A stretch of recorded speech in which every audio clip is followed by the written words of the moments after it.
What's up sa inyo, Arky Peeps, Arky Friends, Arky Tribes, and everyone. Okay. Kumusta kayong lahat? Kanina nag-try tayong mag-live vlog dito sa parts ng pool, pero masyadong mahina yung yung internet ko, di kaya ng data. Cellphone data lang ginagamit ko kasi kanina eh. Wala tayong internet dito sa baba. At yun, nagkakaputol-putol at maraming mga interruption. So failed na naman yung ating live. So naisip ko na gawan na lang ng maayos na vlog, okay, yung basic parts ng pool. Sige, umpisahan na natin.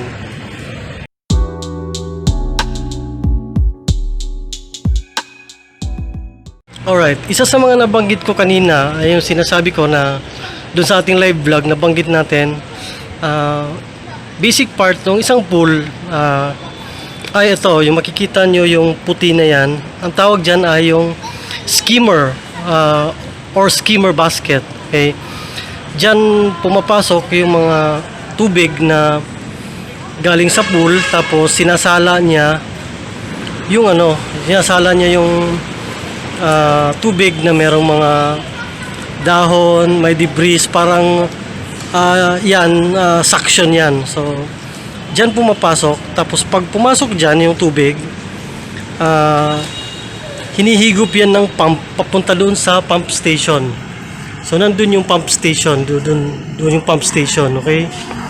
So pagpasok doon sa pump, dadaan siya sa filter, tapos meron siyang mga return pipes papunta dito sa mga return valve. Wala akong makita return valve dito, pero meron yan somewhere here din sa mga gilid. So alternate yan eh, may skimmer tsaka yung return valve, okay? So yun yung basic parts. Tapos makikita nyo may mga puti sa gitna. Ayan may mga puti. Ayan ang mga anak ko. Ayan may mga puti. Yan yung mga drain valves. Kung balak ng linisin yung pool, binubuksan yung mga drains na yan. So para mag-drain yung tubig, tapos para mapalitan ng bago, okay? Pero normally hindi naman laging nagdi-drain kasi masyadong magastos sa tubig. So naturally yun lang ginagawa is tinifilter lang yan, dadaan sa filter, tapos babalik din dito sa pool para hindi sayang. And then isa pa sa mga basic part is itong drainage, trench drain dito sa gilid ng pool, okay? Makikita nyo na merong ganyan. Purpose naman yan is that yung tubig hindi galing sa labas. Halimbawa may tubig galing sa labas, hindi siya hahalo doon sa pool natin. So madidrain siya dito pala, madidrain na siya. Okay, halimbawa umuulan, tapos yung dumi ng marami na tubig na galing dito sa deck, hindi siya papasok sa pool, hindi hahalo. Okay, so yun. So nandyan yung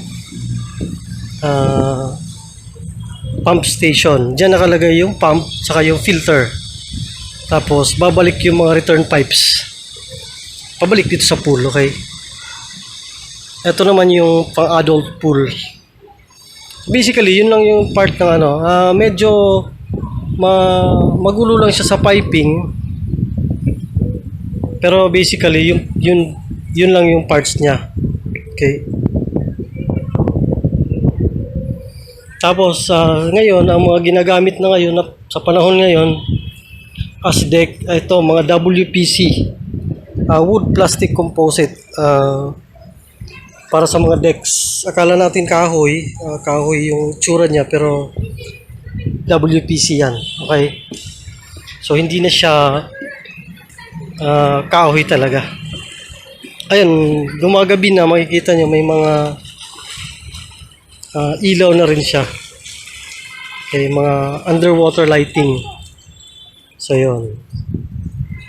So, tuwan-tuwa sila.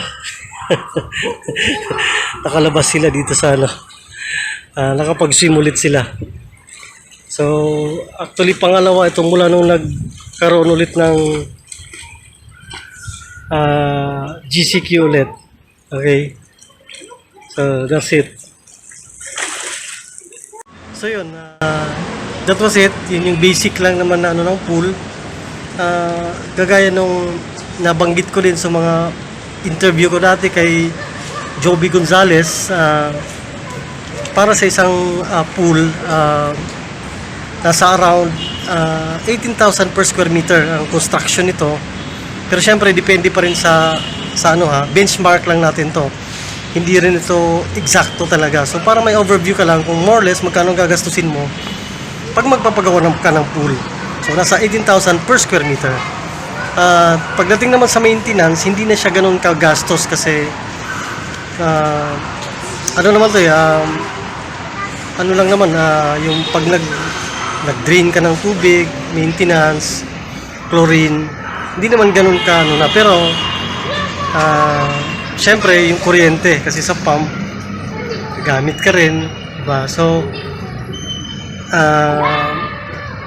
ayun, this is actually yung pool kasi medyo masasabi natin na konting luxury na siya dun sa mga capable, okay? Kasi it adds value din dun sa bahay lalo pag may private pool ka, di ba? So ayun, basically yun yung so ayun lang. Nag-swim na ako actually after ng live vlog natin, nag-swim na ako at nakailang lap ako dun sa dun sa adult pool, so nakapagod din. So tama na ako, yung mga anak ko okay pa sila. Kasi ngayon lang sila nagkaroon ng pagkakataon ulit So yun, alright, maraming salamat sa mga nagsusubaybay, ng mga subscribers natin at patuloy na nanonood. At syempre kung hindi ka pa subscriber sa channel ko, please subscribe to my channel, mag-like ka at share mo na rin yung channel natin para makatulong naman tayo sa iba, okay? Magkaroon ng mga snippets, overviews ng mga bagay-bagay about architecture and construction. So that was it. God bless inyo lahat at kain tayo ng suman. Kanina pa actually kumakain ng suman. Alright, see you.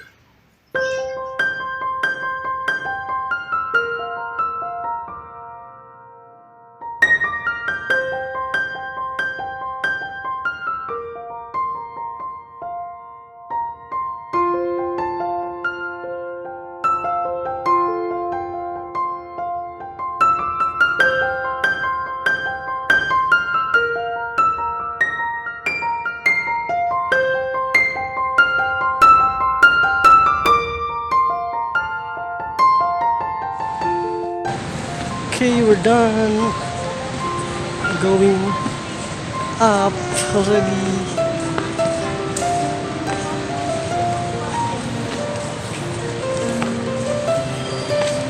Okay, bye. Say bye.